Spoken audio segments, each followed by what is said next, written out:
we've got a real doozy, a delight, a delectable treat for you all, if you'll allow my alliteration.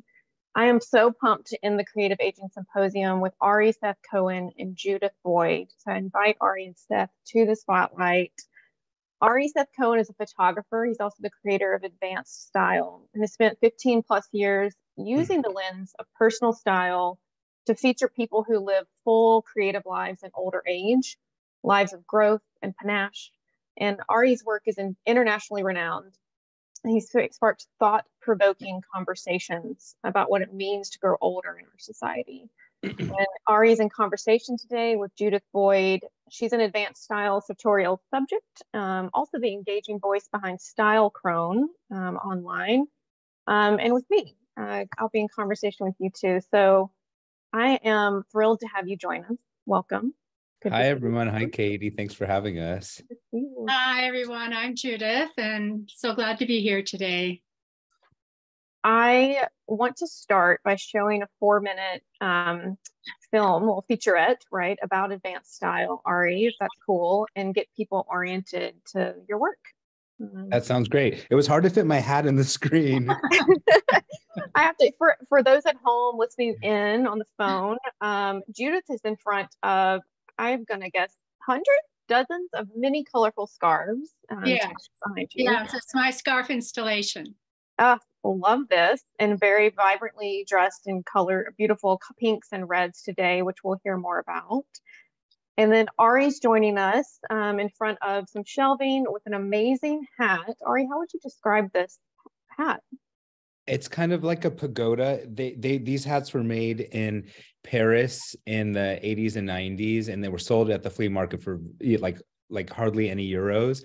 But I had seen some of the ladies I photographed wear them, and I've coveted one ever since. And then finally a friend, I found one online and they shipped it to me. So I have a dream hat, and I let Judith borrow it sometimes. Yeah, thankful.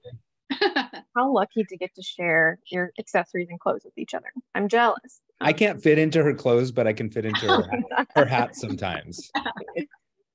Well, let's jump in with 4 minutes of Advanced Style. Let's do Sounds this good. here.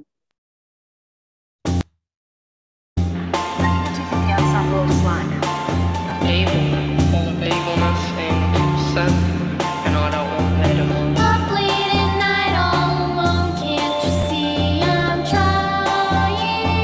trying? Lately, I've been so hungry for color.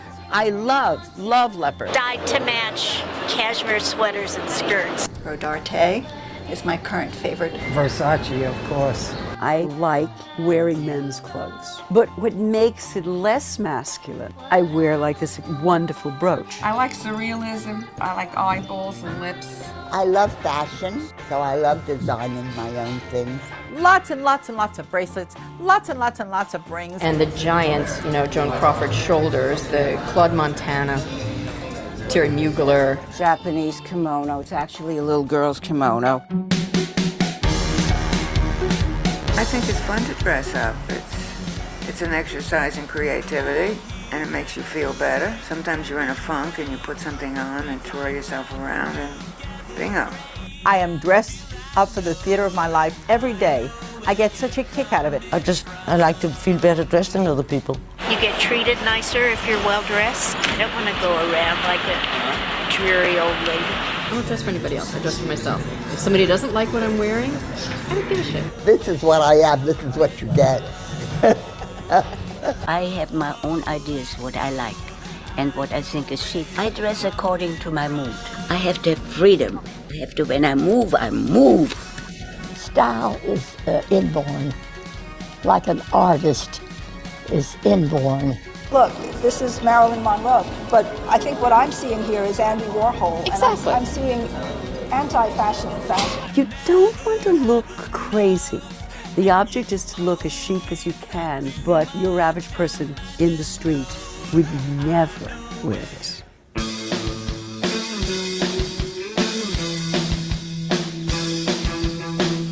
Too many people are so afraid, and they just want to do what everybody else does and look like everybody else. Everybody wants to look like everybody else on the one hand, and on the other hand, everybody thinks they are such individuals. I'd go in the store, Bergdorf or Saxon, and they would pick up a dress and everybody's wearing this. Put it down, don't show it to me. Yeah, you can break the rules once in a while. I'm not ready for a convent or anything, so I can wear leopard glasses. I think a lot of women, especially in New York, really care about dressing. Definitely in magazines, it's only the young women who are, looking great and whatever, and they don't show older women. I get a lot of feedback from women. Wow, thank you. You're giving me permission to go dig into my closet and start dressing again. I miss it.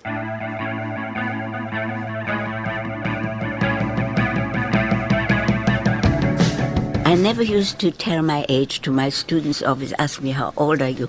And I used to say I'm between 50 and death. But now I'm very proud because it took a long time to get there. I've just become 90 years old. Up till 80, you always lie. And after 80, you usually brag. Anybody who's in advanced style has the same feeling I have. As we get older, we get better. Some people let themselves go. They say, oh, I'm old now. But my mind is not old. I think young. There is no substitute for life experience. Young women, you're going to be an old woman someday. Don't worry about it. Don't sweat it. Don't worry about getting older. Every era, it builds character.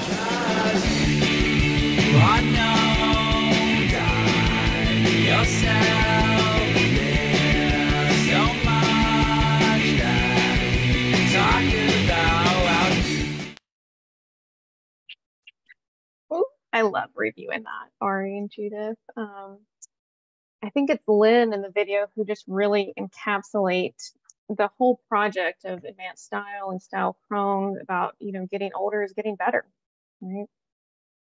I totally agree with that.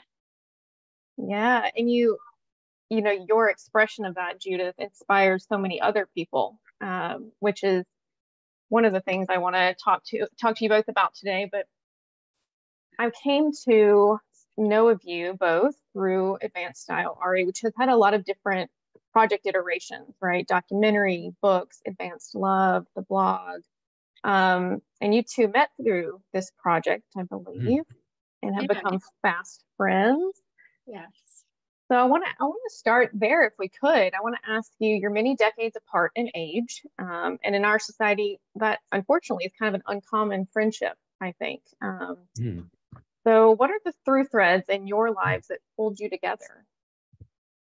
Well, my grandma was my best friend and the person that first encouraged me to express my creativity, whether that was going to the library. She was a librarian and checking out stacks of books and, looking through them, or making collages or dressing up. And she always allowed me to be myself. And so creativity and dressing up was always a very safe place for me.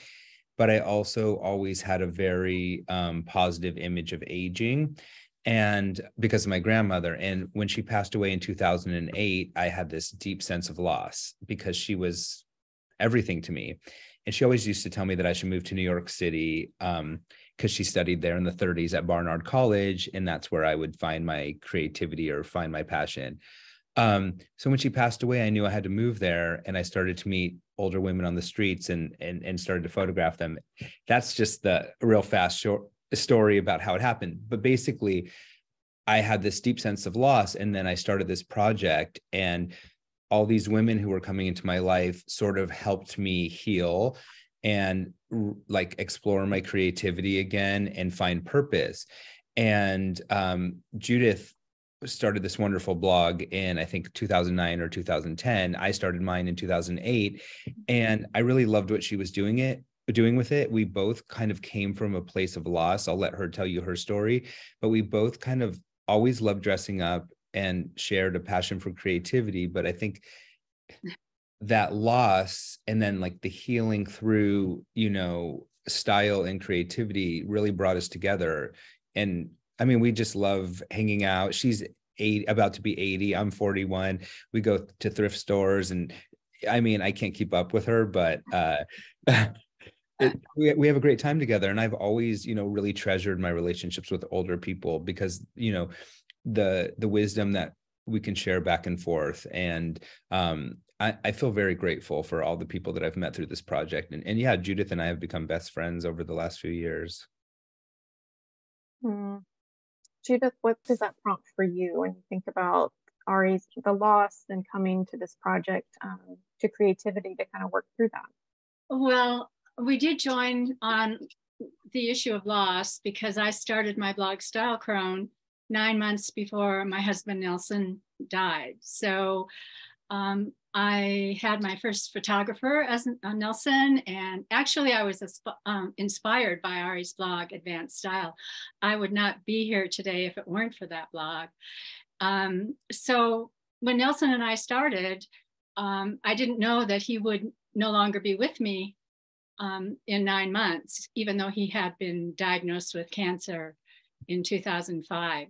So I blogged through cancer caregiving, death, grief, and my reinvention. And today is still my reinvention. And as Ari mentioned, I will be 80 in about a month. So I see this as the last era of my life, not in a grim way, but in a way to be as creative as I possibly can be, to share my values, which about ageism and about sustainability and climate change. And Ari has been such a good friend through all of this journey. I'm very grateful for that. Yeah, I love thinking about how you both used your versions of creativity to navigate loss. And I think one of the kind of points about being human is that we have to find meaning, right, in the loss of life that loss brings. And I am with you that creativity can really allow for that. It gives us space to explore and create. And I wonder what it is about creativity. And Judith, you had come at it, writing was a part of this for you too. What is it about the acts of creativity that help you move forward and rediscover pieces of yourself to move forward? Well, one of the things that I found is that after Nelson died, it was very difficult to be engaged with the world, and creativity really was a lifeline for me. I had to get up off of the couch and put an outfit together, which was an organic and meditative process. And then I would write about what was going on at the moment on my dashboard. And then I could go back and edit it. So it could be, there was so much grief that just poured out of me at the time. And I think I said more on my blog than I talked about to people, because for some reason it was easier. And changing hats always helped me move into a different era. So you see this scarf installation behind me. I have a hat room, so I have many hats to choose from. And look at Ari, he has on his green hat today. I was wondering who was going to signal the hat thing. But this is what we do together. We have fun, and during the last 3 years, I think all of us have experienced so much loss and kind of grieving for people, for ourselves, for our old lives, for our, kind of the isolation we've been in. And Judith and I, over the pandemic, use creativity as a way to deal with our anxiety. Every Friday, we would Zoom and dress up at home and have a dance party. And then I kind of did, we did these pandemic dance parties where we dress up. And I just want to thank you, even today, for giving us an excuse to put ourselves together. Because like Iris said in that little film, I was thinking earlier today, like for me, there's so many different ways you can express your creativity. Someone said in the comments that they live in a town where there's only an REI. Well, there might be a thrift store also. It's not about spending a lot of money. It's really about finding what you're passionate about and what makes you feel creative, and just, not being afraid to express yourself. And it doesn't have to be about clothing or style. That's just one way that we choose and have chosen since we were young to make us feel almost like protected, like this, like when I put on something, it's like my shield of protection with the world, and it lets in people who have a similar wavelength, who might, look at the world a little bit differently. And so I know, like, if someone sort of appreciates something about what I'm wearing, that maybe like this is a safe space that we can have like a nice connection. And it's not about like looking a certain way for other people, but I think for me, creativity creates community and connection with the world, and you're communicating a message, like by what we wear, for instance, and it might bring joy to someone, it might make them smile, it makes us happy. So I think it's a lot deeper than what people think about it, in terms of when they think about clothing. Right. I think it's for me, every post on Instagram, or I'm on TikTok now, and also on my blog, is a political act. And that's because of ageism. So we're so become invisible as we age. And I confront that with every post that I put out there. And it's actually a joyful thing for me to be doing. I feel that it prolongs my life in terms of, I feel that I'm healthier when I have a passion and a purpose. So all I have to do is put on another hat. And I only brought two. You told me to bring two. Judith is having her third hat of the moment. Thank you, Judith. Actually, Ari gave me this hat, and I think you found it at a vintage store or a thrift shop, was it? Yeah, in Portland. Yeah, and it goes perfectly with this robe, which I also gave you. I know. So I'm wearing Ari, and then the other hat that I was wearing to begin with was given to me by my friend Silly Pink Shoes, who lives in the Seattle area. So everything that I wear has a meaning. So why wouldn't I want to share it with other people? It has so many positive side effects. Improves my health, creates friendships, allows me to talk about my values. It's the best place to talk about ageism and climate change. And it's interesting because I first started my project as a way to heal, like I said, from the loss of my grandmother. And I had just moved to New York City and started to make friends with ladies that I was meeting on the street. And then I started to photograph them and interview them because I wanted a deeper connection with them. And like, these were creative people who made me feel more creative, and sort of like, I felt like it was my grandma's energy. But I realized early on that my friends were starting to turn like 29 or 30. And they were already worrying about their first gray hair or the wrinkle on their face. And I was meeting all these women in their 70s, 80s, 90s, some who were past 100, who were living these really vital, vibrant lives. And media and advertising didn't really show aging the way that I was seeing it on the streets, the spirit that I saw in my grandmother. Like commercials would maybe sometimes feature older people, but it was always clinical, or everything was like a very stereotypical of like the frailty and decline that comes with aging, rather than like the things that kind of I found like get advanced, which is like your spirit, your creativity, your wisdom. And so I started my blog, and I started to hear from women that they had started to feel invisible at a certain age, and that seeing inspiring and positive images of other older women made them feel better about getting older. And so that's been a really wonderful part of this project, is to like share women like Judith, who is 80 years old and vibrant, and then make someone maybe who's turning 50 say, I can't wait to be like that, rather than, oh, I don't want to get old.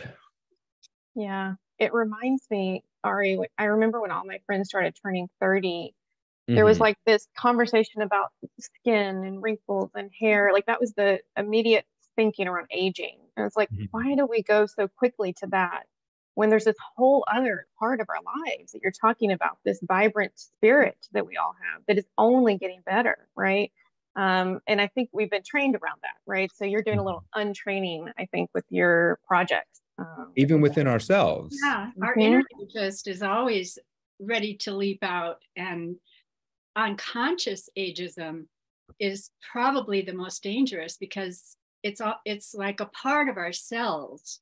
And so I feel like I always need to be conscious of when is something that I'm thinking or something that I'm reading or a movie promoting ageism. When am I thinking something that's ageist? Yeah, I love the layers you're both creating of like how style and other forms of creativity have, it's very personal, right? It's this path forward for yourself. It's also about an immediate community, Ari, who's coming up to you in the streets, right? As you mentioned, right?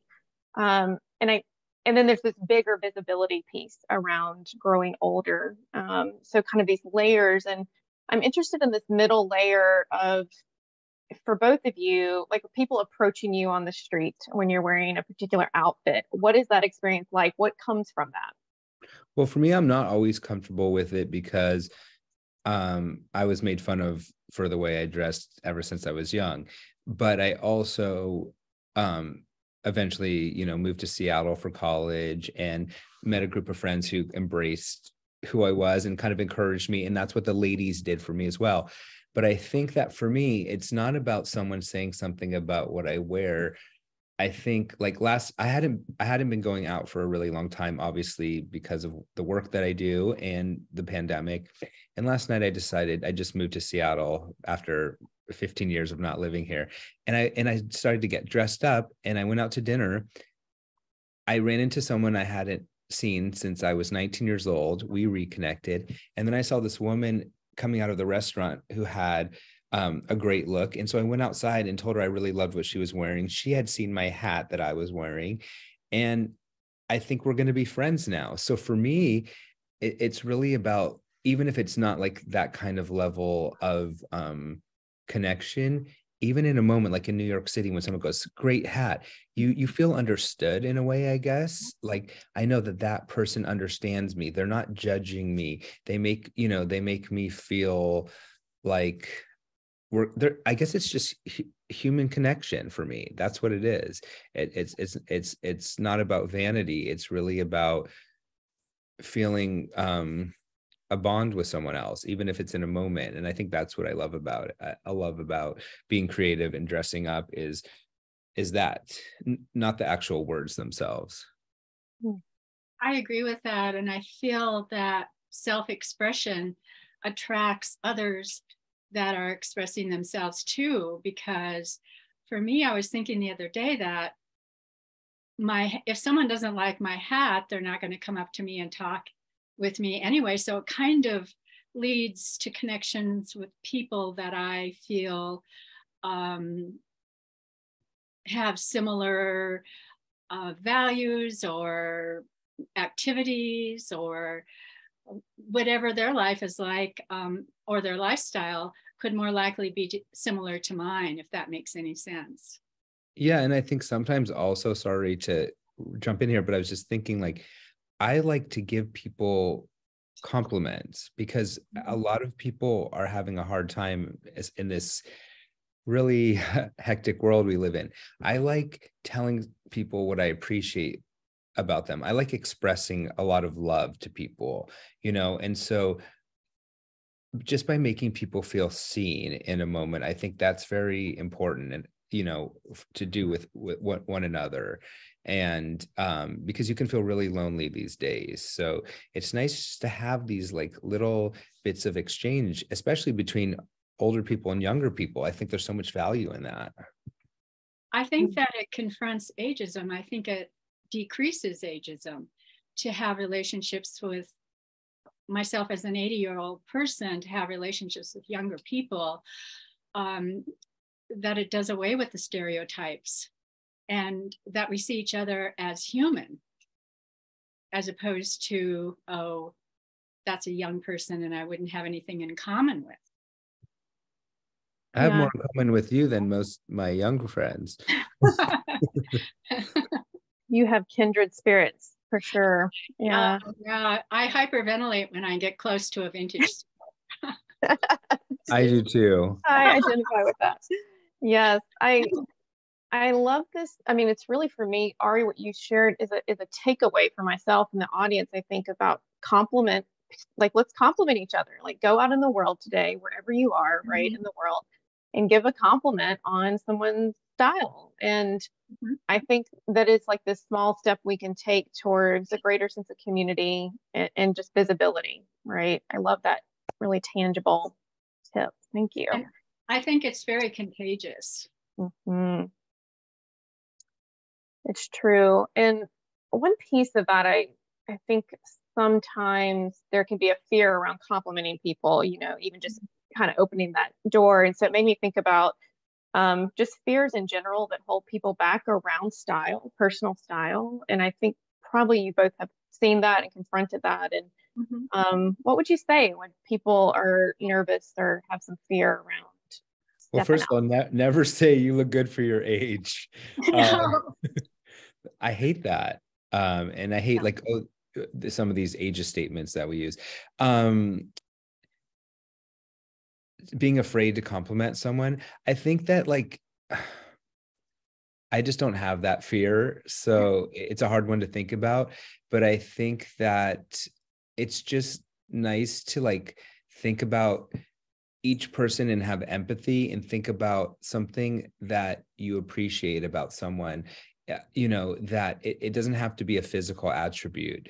That I think it's about, it's like being an empathetic human and finding something special in each person.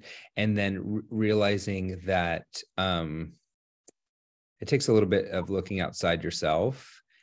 And I mean, I don't know what the worst thing, I don't think anyone's generally going to be upset with you for saying something nice to them, but. Well, the other thing about having a fear is that if you do have a fear, the most important thing is to do whatever you're afraid of. And many people are afraid of aging. And I feel like Ari's project has reduced that fear because there can be something in a lot of things to look forward to as we age. And Judith was a psychiatric nurse, so everybody listened to her. She knows what's up. Judith, I wonder if you might tell us today, when you're getting dressed for the symposium or for your life today, tell us about that process. What choices did you make? What are we seeing? Oh, it's an organic process, and I want it to be colorful. And I wanted to break all the rules because I'm mixing all kinds of patterns. Can you even see me in the midst of all of this? So I had this robe in a door frame, and then I just walked through the hat room and certain hats spoke to me. And then I just put together the jewelry to go with whatever with what I had on. So it's fun. Yeah, you mentioned earlier that, you know, it can be meditative, right? The experience of identifying what you're going to wear that day. And someone else had mentioned that, or another speaker had mentioned that earlier, that their creativity is meditative. And I love that idea of it really pulls you into the present moment, right? Yes. I think it's also about doing what makes you excited, right? So it's like, I feel excited to put on something that I love. Like, I love this sweater so much. It was handmade in England, and it just makes me feel special. So then I can go out in the world and project that energy that I feel inside because of this sweater or this hat. You know, they kind of are a tool or like an impetus to like be more positive and optimistic for me. But it's not just clothes. It could be something else that someone uses as that tool. Yeah, I love that. I think there's some concepts out there in the world about dressing for joy, both for yourself and to spark that in others. And I feel so delighted to be a recipient of that from both of you. Thank you for putting that energy out into the world. It's so special. And truly, I remember just so many years ago coming across both of your work and it changing. At that time, I was becoming a therapist working with older adults and had a really been taught a clinical perspective about aging. And you like shook up everything I'd learned. So thank you for what you're doing for all of us. Thank you what you're doing. So appreciate it. Yeah. Well, I think we'll just wrap our time together. And for everyone that I know wants more of Ari and Judith, their links are in chat. I would highly recommend checking out their Instagrams and clicking follow for some daily inspiration. Thank you, Ari and Judith, for joining us today. I feel really privileged. Thank you for having us. Bye-bye. Thank you. Bye. Thank you. Well, as we end our time together, I just want to leave a couple of thoughts moving forward. You know, today we've experienced a lot of creative perspectives on rediscovering parts of ourselves that help us move forward. You know, thinking about nature and the elements that awaken us that Lee shared with his poetry, live and dance generators showing us that moving our bodies generates change.